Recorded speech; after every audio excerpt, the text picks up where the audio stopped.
Halo UC People, welcome to a guide to set course learning objective atau capaian pembelajaran mata kuliah yang disingkat sebagai CPMK.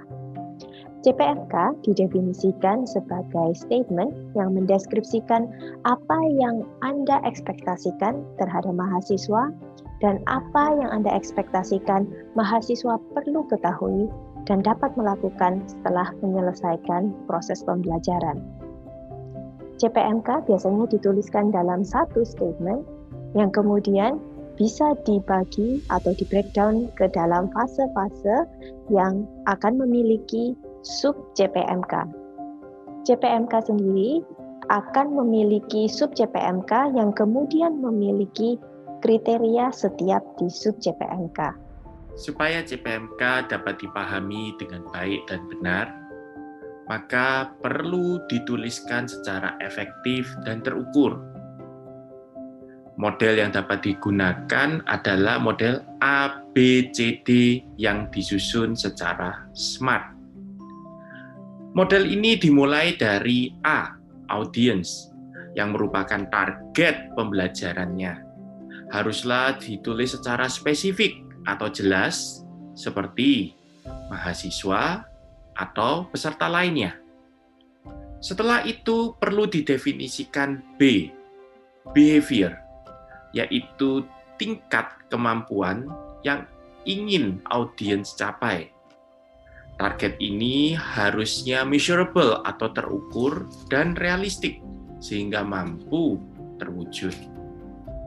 Jangan lupa untuk memberikan C, condition, adalah cara audiens mencapai kemampuan pembelajaran yang dijelaskan secara jelas dan achievable supaya memungkinkan untuk dicapai, seperti dilakukan secara berkelompok atau menggunakan metode eksperiensial atau lainnya. Dan terakhir, CPMK haruslah memiliki D, degree, yang menjadi ukuran atau standar kemampuan audiens yang bisa dicapai. Hal ini bisa berupa timely, ukuran waktu yang perlu dipakai, atau standar dari keilmuan tertentu. Pada CPMK, behavior mengacu pada taksonomi Bloom yang menggunakan kata kerja untuk menunjukkan tingkatan suatu capaian pembelajaran.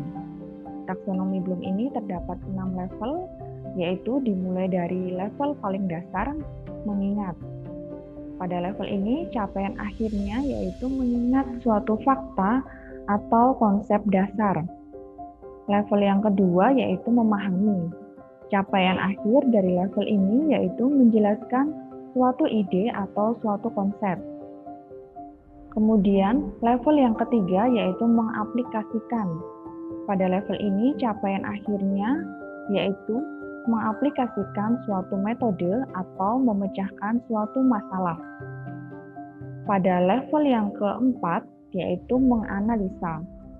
Capaian akhir dari level ini yaitu menganalisa, menghubungkan suatu ide atau suatu kondisi. Kemudian, level yang kelima yaitu mengevaluasi. Capaian akhir dari level ini yaitu menilai suatu keputusan atau suatu kondisi. Kemudian pada level yang keenam yaitu mencipta. Capaian akhir dari level ini yaitu memproduksi suatu produk baru, mendesain, atau merumuskan. Saya akan menjelaskan mengenai letak CPMK pada sebuah roadmap pembelajaran. Roadmap pembelajaran adalah suatu sarana di mana komunikasi antara dosen dengan mahasiswa yang dituangkan dalam suatu strategik yang membuat mahasiswa mengerti tujuan dari sebuah mata kuliah. Roadmap pembelajaran ini, setelah kita lihat di samping saya, merupakan suatu hal yang sangat sistematis, di mana CPMK kita bisa lihat terletak di bagian atas kotak terbesar. Di situ kita bisa melihat sebuah kalimat Kalimat yang kita buat sehingga mahasiswa bisa mengerti tujuan dari pembelajaran ini. Saya akan memberikan contoh di mana kalimat yang dibuat di dalam CPMK ini harus sesuai dengan prinsip ABCD atau prinsip SMART dan sesuai dengan Bloom Taxonomy. Di mana saya bagi contoh audiensnya adalah mahasiswa, behavior sesuai dengan Bloom Taxonomy, apakah ini mau afektif, psikomotor, terus kemudian kondisinya misalnya contohnya apakah ini seorang, sekelompok, atau satu kelas, dan degree bagaimana less minimum kriteria agar mereka bisa mendapatkan nilai. Jadi untuk membuat sebuah kalimat CPMK itu cukup satu dengan menerapkan prinsip ABCD sehingga mahasiswa bisa mengerti tujuan dari mata kuliah ini. Demikian penerapan CPMK pada sebuah roadmap pembelajaran, semoga dapat menjadi bantuan bagi seluruh dosen yang ada. Terima kasih.